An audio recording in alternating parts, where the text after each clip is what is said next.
So, finally got an early day from home from work, so I came home and I was able to get some stuff done on ThunderToad.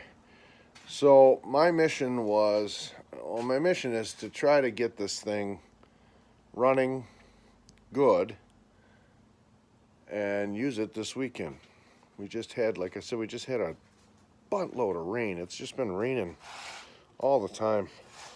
So where I go, it's going to be a soupy mess. Could be a good time. But, so I wasn't going to go out there with the tracks because I want to try swimming the thing, in the lake. And these tracks are real heavy, and it just would just sit there and not do anything because there's really no gription on those tracks whatsoever. Well, it turns out there's really not a lot of gription left on the tires either. These tires on these older machines are smaller than the ones on the new ones. So the tires on the new machines are 24 inches in diameter, and these are 20. I can't find tires. I shouldn't say that.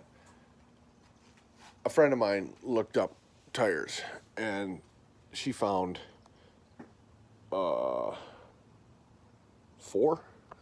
tires. I would like 6. I guess I could get away with if I could find 5, because I have one brand new tire here in the pile. But the rest are all pretty worn out. The problem is, the tires, I got an extra set of tires that came with the machine. They're rawhides, they're called. Got them over here in the trailer. And they're in decent shape. One of them's got a hole in them. But I would say the lugs on these is probably about half there. So, they're decent. But one of them has a hole in it with a plug, and I'd probably take it in and get a patch, put it on the inside. But anyway, the tires that are on it are called Goodyear Runamucks. And unfortunately, you can't find Goodyear Runamucks or rawhides anywhere. I just wish I could discover somebody that had a barn and had stockpiled, stashed away, squirreled away all this kind of stuff.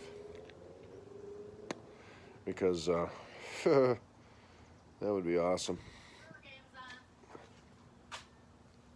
But anyway, so I wanted to take the tracks off, and the instructions to take the tracks off say that you should take this little pin out. I think I showed this right here, right? Take that pin out, or that hex head, and then drive the pin out through the hinge, right? Try doing that after it's been on there for 20 some years. I tried a couple of them, couldn't get the set screws out. And then the one that I did get the set screw out, I couldn't even drive the pin out. So I'm like, well, this is a lesson in futility, so what am I going to do? So I let all the air out of all the tires. And then I unbolted the tires from the axles and just let the whole track assembly fall to the ground. And there was so much slop now that all I had to do was pull the wheels and tires out of the inside of the track. So now tracks are completely intact. I just got to find a way to store them. I'll hang them from a metal rod or something. But they're not taken apart at all. And the wheels and tires are sitting here. So, like I said, the tracks pretty much chewed these up. I got one brand new wheel and tire right there that the guy bought as a spare, apparently. All the other ones are worn right out.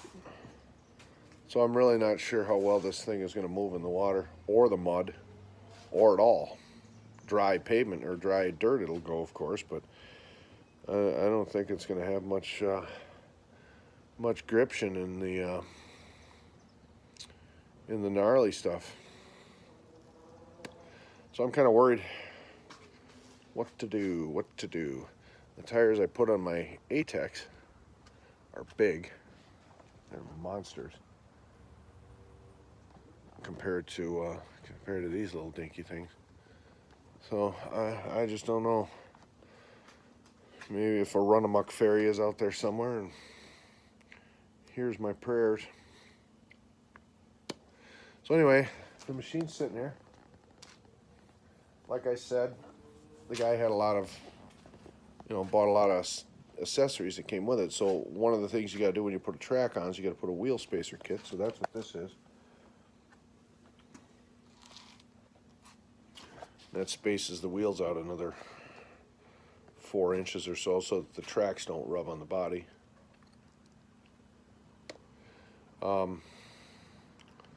Picked up a ATV motorcycle lift. Couldn't quite get it all the way under the machine to pick the whole machine up, so I put that in the front. And then I put my high lift jack in the back. This is a plate I invented for a high lift jack. I think I did a video on that a while back. But that's super handy because now this thing is stable like it's on a table. So, yeah, so she's up in the air. I cleaned up all the wheels. I took degreaser and got the wheels all cleaned up, and I'm going to paint them because I cannot handle those white wheels. To me, it just looks cheap. So I'm going to paint them gunmetal gray to contrast the black of the tire, and that's going to look real sharp. So yeah, at least I got something accomplished tonight. The goal tomorrow, I'm thinking my carb kit might be here tomorrow. So I can rebuild the carburetor, put all that back together, see if I can get it dialed in so it purrs like a kitten and it has throttle response when I twist the grip, because right now all it does is fall on its face. And then I'm going to get some self-etching primer. I'm going to prime those wheels and paint them. And if that all goes as planned, oh, I still got to get some drain plugs for it. Otherwise I'll sink like a rock. But if that all goes as planned, I'll be playing out in the mud this weekend. So I'll keep you posted, and we'll see how it goes. Hopefully it works.